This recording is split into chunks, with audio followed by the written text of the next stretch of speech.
Facebook অথবা ইউটিউবে নিয়মিত যদি ইন্টারন্যাশনাল নিউজ দেখা হয় আপনার, তাহলে এই মানুষটিকে আপনার অবশ্যই চোখে পড়েছে। ইনি হলেন ইব্রাহিম ট্রাওরে। ইব্রাহিম ট্রাওরে হলেন বুর্কিনা ফাসোর একজন সেনা কর্মকর্তা এবং বর্তমান অন্তর্বর্তীকালীন রাষ্ট্রপ্রধান।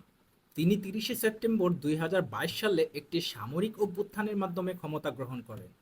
তিনি হলেন বিশ্বের সর্বকনিষ্ঠ রাষ্ট্রপ্রধানগুলোর মধ্যে একজন। ইব্রাহিম ট্রাওরে যখন ক্ষমতায় আসেন তখন তার বয়স ছিল মাত্র 34 বছর। এর ফলে তিনি বিশ্বের সর্বকনিষ্ঠ রাষ্ট্রপ্রধান হিসেবে পরিচিত। 2022 সালে 30শে সেপ্টেম্বর তিনি রাষ্ট্রপতি পল হেনরি সান্দাউগো দামিবাকে ক্ষমতাচ্যুত করে ক্ষমতা গ্রহণ করেন। দামিবার বিরুদ্ধে অভিযোগ ছিল জিহাদি সন্ত্রাস মোকাবেলায় ব্যর্থতা।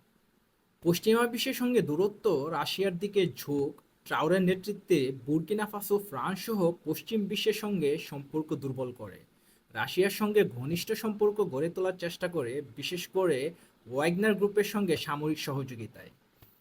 তিনি সাধারণ জনগণের মধ্যে জনপ্রিয়তা অর্জন করে অ্যান্টি ফ্রেঞ্চ অবস্থান এবং স্বাধীনতার প্রতি দৃঢ় অবস্থানের কারণে। দেশের যুব সমাজের একটি বড় অংশ তাকে বীর মনে করে। তিনি বুর্কিনা ফাসোর ওয়াগাদুগু বিশ্ববিদ্যালয়ে ভূবিজ্ঞান বিষয়ে পড়াশোনা করেছেন। এরপর তিনি সেনাবাহিনীতে যোগ দেন। বুর্কিনা ফাসোতে ইসলামপন্থী সন্ত্রাসবাদের বিরুদ্ধে যুদ্ধে দেশটি 2015 সাল থেকে ইসলামপন্থী জঙ্গিদের আক্রমণের শিকার। ট্রাওরে সেই জঙ্গিদের দমন করাই মূল অঙ্গীকার হিসেবে তুলে ধরেছেন।